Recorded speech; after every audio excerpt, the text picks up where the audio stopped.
get caught up in the pits that way. Boy, for it to happen like that, it's got to be a transmission or drive shaft or something. Just rip the gear out when they drop the jack. Look at Allison getting up to speed coming out of the pits, and we see everybody already got that momentum just flying by him until he gets up to speed himself. In the midst of all those pit stops, Rick Wilson took the lead for one lap. Wilson put the STP car up in front, got himself 5 bonus points. And of course he came in the next lap. And I believe the leader of the race right now is the car number, well, we thought it was 27 of Hutton Strickland. Let's go to the pits. We'll get all this ciphered out. Mike? They're jacking up the right side of the car for Ricky Rudd. Ricky, do you have any idea what it is? Well, Mike, it broke the rear end or something leaving the pits. I don't know, it broke the yoke off the rear gear. Tough break. Couldn't be worse for Ricky Rudd. You would wish that Ricky Rudd would finally get one going. This is 16,500, and it just doesn't work for the Chesapeake, Virginia driver. Best finish was 3rd. Now here's the leader of the race. It is Derek Cope and Cale Yarborough's number 66. Hut Strickland did lead for a lap, then he came in. Now this car made a pit stop during the last caution, so he has enough fuel to go another probably 10 laps or so, Neil. Yeah, he pitted, they said, on lap 13, so that gives him that 10 or 12 lap cushion. He can ride for a while. If a caution comes out, he's in the driver's seat. Lake Speed pulling up on him in the 83. Just in front is Sterling Marlowe. Derek Cope in the 66. First complete pit stop under green. Brilliant work down there. Here's Horton in the number 32 on pit road. Originally out of New Jersey. Great short track and dirt track driver. Trying the Winston Cup and looking good here. We saw the 22 car of Bobby Labonte pulling in the pits here. Bobby cut right across as he came in, coming in for tires. Looks like they're going 2 tires strictly because of the time involved. They can't afford to put 4 on and get behind. Bobby Labonte had carried those colors up to 2nd spot before he was forced to pit. And there's Ricky Rudd. Big trouble there. After 57 of 200 laps, Derek Cope has the advantage. Darrell Waltrip in 2nd. Jimmy Sauter, Kenny Wallace, Harry Gant. Remember, they're out of sync with the rest of the field because they came in on that pit stop when the Jimmy Means car crashed. Top runners stayed out. There you see Kowicki. Now there's the first of the strong runners that have been up front all day. Looking back, you see in 15th position Dave Marcus in the number 71, who has come from 41st position. Now here is the 66 car that is leading. This is Derek Cope, big surprise winner back in 1990, driving for Cale Yarborough.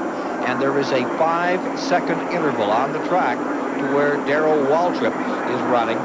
Here's Waltrip running in the 2nd position, and he's been off his feet today. Behind him is Kenny Wallace in the number 40, followed by Gant. Jimmy Sauter was up in that group. He has just pitted. It's the first race that Cope has led since back in 1990 in Atlanta. Looking pretty stout right now. They tore up a car here earlier this week. They had a little bit of trouble with the car, but they got this one here, but a lot better. But this guy's with that out of sync deal. We just saw the big pack a while ago with Kowicki and those guys. After we have the shakeout here when the 66 car's got to pit in the next 5 or 6 laps, then it'll shuffle right back to the other people that were leading. Now you see Kowicki, Alan Kowicki, who is back in this field big with Dale Earnhardt right behind him in the 5th or 6th position. And Mark Martin is there. He'll be in 7th.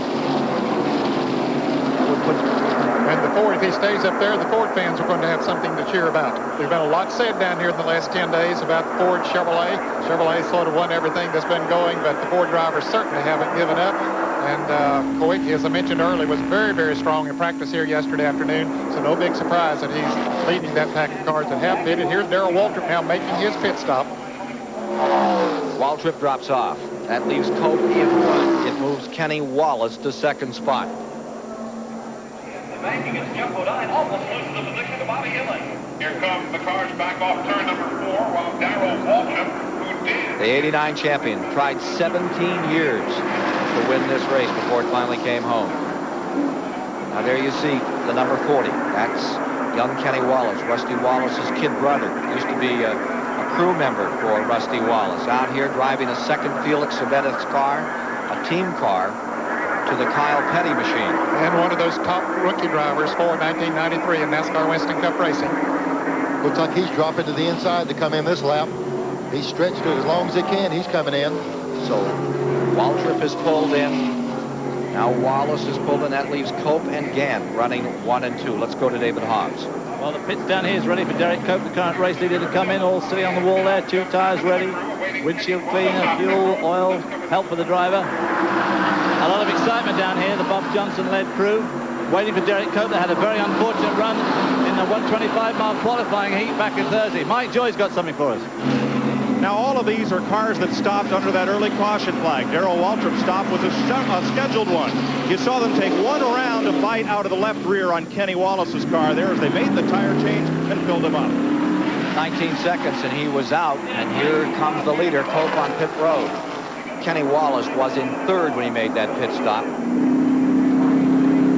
Gant was still part of the package as well, and still is out there. Cope is in. This would give Gant the lead momentarily in number 33. Bob Johnson. They took a round to bite out of the right rear of that car. Looked like they're having a little trouble getting the fuel in it. Dale Yarborough team away in 21 seconds. While this was going on, Harry Gant came around, and it actually put Gant in the lead. He hadn't betted either. And Dale Earnhardt has just moved around Alan, taking Kyle Petty with him. And taking Hillen, too. So that's second, third, and fourth with Gant staying on the track. And Mr. Long Range, Harry Gant, continues to run that tank. Well, I'll tell you one thing that happened with that pass just then. When Earnhardt passed Kowicki, all they needed was probably one more lap, and all these other guys would have pitted, and Kowicki would have led a lap. He just won the championship. Those points are important, but he got one more lap. Now, if those other guys pit, he'll have to try to retake the lead to get those extra points. Average speed at 165 miles an hour. Green flag pit stops. Field is running 15 seconds down from Gant, and he'll have to pit shortly. That'll bring it right back to Earnhardt, Petty, Hillen, Kowicki, and Martin. Now there's Harry Gant. Out there solo at the present time, nobody to draft with. Gets those 5 bonus points that could be critical when you think about Alan Kowicki winning the Winston Cup Championship in the last race of the year. Never led the point standings until that last race. And Harry Gant was always right there, too. He was one of the 6 drivers that went into the last race that had a shot at winning the championship. One of the most consistent drivers out there, taking advantage of every opportunity to get those 5 bonus points. Just as we were talking with Gant, look at Kowicki here. He was in the lead, and he fell back a little bit. I thought they passed him, but I believe he's got a problem because he's falling way, way back. It looks like Alan Kowicki had trouble while he was leading the race. He's slowing way down. Alan Kowicki with that Ford, number 7, Winston Cup champion. We can show you in feet what that difference between first and second spot between that pack is. Here comes the big shuffle again. We've got Kyle Petty up there racing with Earnhardt on the high side. He might have the ability to go around him up there. There's Bobby Hillen right down in there in the midst of it. That's all for second. Gant stays out in front. Back to that battle for second place. Hillen on the inside. Donlevy car. This would be something if Judy Donlevy was this one off.